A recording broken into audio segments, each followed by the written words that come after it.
It's another morning and it's another sunrise.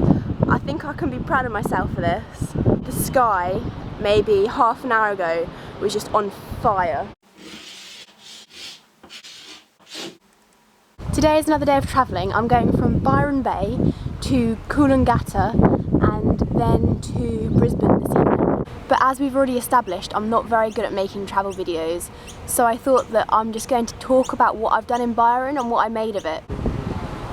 We're just taking a toilet stop. I made it to Coolangatta and would you just look at this view? Right there in the distance there's like a cityscape. I think that might be Brisbane. So my main reason for going to Byron was because I had a surf lesson yesterday. It was my first ever attempt at surfing. It is the most heartbreaking thing you can do. Trying to learn how to surf is just...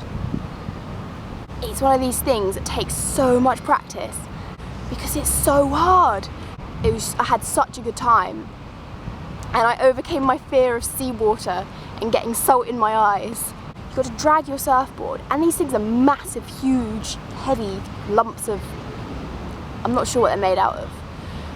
But you have to drag them like over the waves, like you walk in and then you spot a wave that you want to get and then there's like a position thing, so you've got to get a leg up and then you get your other leg forwards and you're kind of like in a crouchy position.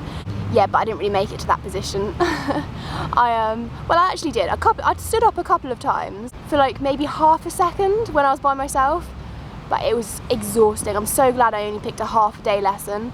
Like, people sign up for 3 days and it must be so intense. By the time we got home, I just wanted to sleep. Like, I was gone. I'm so proud of myself for what I managed to do because I expected, well, I did swallow a lot of salt water. So that was, yeah. But I know what it's like now. I've had the experience. I'm pleased that I did it. I have got so much more respect for these surfers now. Another bonus about Byron, they had a jelly wrestling competition, which I had no intention of ever signing up, but I was very heavily peer pressured into doing it. And so it was like a tournament and the winner got $200 and then the top 4 runners up got a $50 bar tab.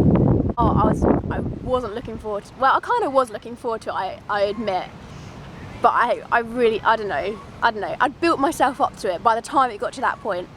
There were only 2 of us doing it, so they had to cancel the competition, but as a reward for just actually signing up, they gave us both a $30 bar tab, so I made $30 just for writing my name on a piece of paper, so I really can't complain about that.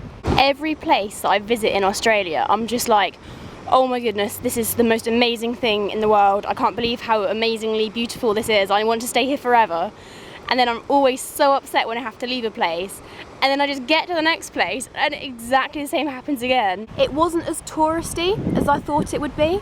I thought it was going to be absolutely cram-packed full of just this typical partying, alcohol-fueled, like, that kind of scene.